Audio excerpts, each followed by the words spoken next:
ఇవాళ ఒక కొత్త వీడియో చూపిస్తున్నాను. ఇవాళ మా డ్రాగన్ ఫ్రూట్స్ చూడండి ఎన్ని పువ్వులు వచ్చినాయో. ఇక్కడ 2 ఉన్నాయి. అది కింద ఒకటి ఉంది. ఇదిగోండి పైన ఒకటి ఉంది. ఇప్పటికి ఎన్ని వచ్చినాయి? 4 వచ్చినాయి కదా. ఇది చూడండి, ఈడ కూడా ఒకటి ఉంది డ్రాగన్ ఫ్రూట్. రేపు సాయంత్రం వరకు పూలు పూస్తాయి అనుకుంటా. చూడండి ఇంకా కింద కూడా ఉన్నట్టున్నాయి అటు, కానీ అది మలక పడ్డది.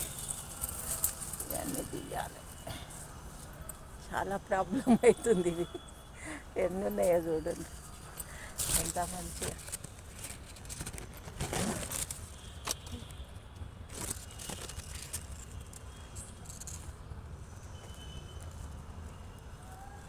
రేపు సాయంత్రం వేసుకుంటారో ఇవాళ నైట్కే వేసుకుంటే